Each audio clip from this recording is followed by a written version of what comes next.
Hello, I'm Vanessa Bracamonte, and I'm glad to present today our paper, All Apps Do This, comparing privacy concerns towards privacy tools and non-privacy tools for social media content. This research was conducted in collaboration with colleagues at Goethe University Frankfurt, whom I would like to thank for their work and support.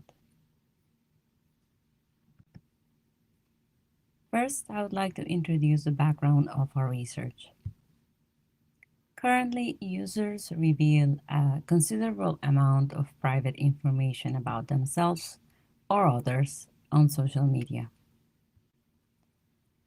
But unfortunately, this of course can have unintended consequences, and users report that they regret sharing this information. To help users protect their privacy on social media, researchers have proposed methods and tools for identifying and transforming personal information in content. For example, there are proposals for image data that work by identifying certain subjects and obscuring them so that they cannot be recognized. And there are similar proposals for text data as well. In general, these proposals take some user data as input, analyze it, for example, using a machine learning model, and output a prediction or inference about the content of the user's data. In this general sense, these proposals are not different from, for example, face apps that are used for entertainment, except in their beneficial purpose of enhancing privacy. We know from previous research that users have privacy concerns towards services that ask for their personal data. It is logical that users also have this concern towards data processing and privacy enhancing tools, which also require access to user data. In studies on tools such as browser extensions to block third-party tracking, web browsing protection, and more specifically, sensitive information detection, users have reported that they are concerned about their data and privacy. However, we do not know how privacy concern towards privacy tools compares to concern toward tools that are not for privacy.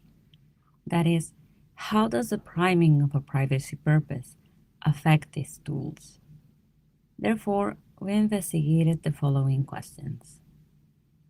Is the level of privacy concern towards privacy tools different from privacy concern towards non-privacy tools? Are the reasons for privacy concern different?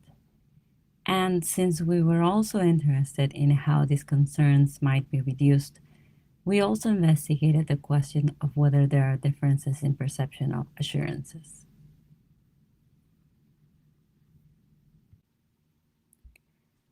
To answer these questions, we conducted an experiment where we showed participants a mock-up of a hypothetical prototype app for social media content.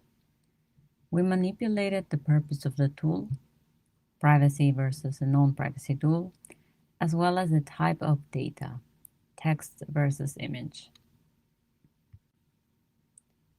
The mockups had the same general design for all conditions, and the privacy and non-privacy conditions were only different in their stated purpose, in the alert message that they showed, and in their output. After showing the mockup and additional examples, we asked participants questions about their privacy concern towards the hypothetical app. We used the mobile user's information privacy concerns scale, which consists of 3 dimensions. These are perceived surveillance, which is concerned about data being collected and being tracked and monitored. Perceived intrusion, which is concerned about the spread of information and invasion of privacy.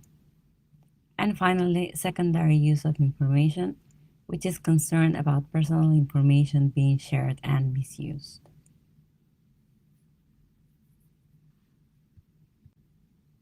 The survey was conducted on Amazon Mechanical Turk among US workers, and our final sample consisted of 185 responses.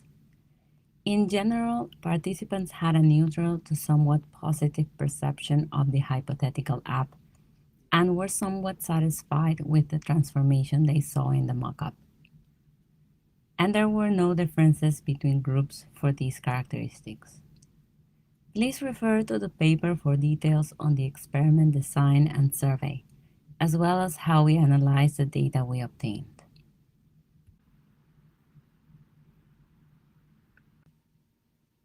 The results show that yes, there was a difference in the level of concern related to perceived surveillance. However, there were no significant differences in concern about intrusion and about secondary use of their personal information between privacy tools and non-privacy tools. In addition, we found no differences due to the type of data, that is, between text or image. On the other hand, we did not identify any differences in the reasons that participants gave for their level of privacy concern. Participants refer to the same reasons for concerns towards the privacy tool as for towards the non-privacy tool, such as lack of trust, participants' own mindset towards privacy, how much control the participants feel they have over the app and information they give, concerns about their data being collected, sold, and misused, security risks, how their data would be processed, and a lack of information about the app itself. The one exception or answers that indicated that the privacy objective of the tool was the reason why participants concerned about privacy was not so high, but these types of answers were not frequent. Finally, the results show no significant main effect of the type of tool or data on the perception of different assurances related to the type of provider, ads, institutional assurances, and how the data was processed. In general, assurances related to data processing, that is, that the data would be processed client side and that the user data cannot be traced back to the participant, were the ones that participants thought would reduce their privacy concerns more. In summary, the results indicate that, at best, participants had the same level of concern about intrusion and secondary use of their information for privacy tools as for non-privacy tools. At worst, participants were more concerned about being surveilled by privacy tools. This is important because proposals for the detection of personal information of course rely on the assumption that there will be access to the user's data. However, users may be reluctant to allow access to their data without assurances. Unfortunately, proposals for privacy tools do not often include discussions on how users' data would be protected, or if it's possible to implement privacy-preserving techniques in the development of these proposals, and if so, how would this impact performance? In conclusion, we set to investigate whether privacy concern towards privacy tools for social media content was different than towards non-privacy tools. And we found that the answer was yes to some extent. Concern about surveillance was higher. On the other hand, the level of privacy concern about intrusion and secondary use of information was not different from that towards non-privacy tools. Also, we did not identify differences in the reasons for the higher level of privacy concern. And we found that participants preferred the same assurances for privacy and non-privacy tools. In the future, we want to, of course, address the limitations of the current research by using a more realistic scenario and a different set of participants. And also revisit the question of the reason for the difference in privacy concern.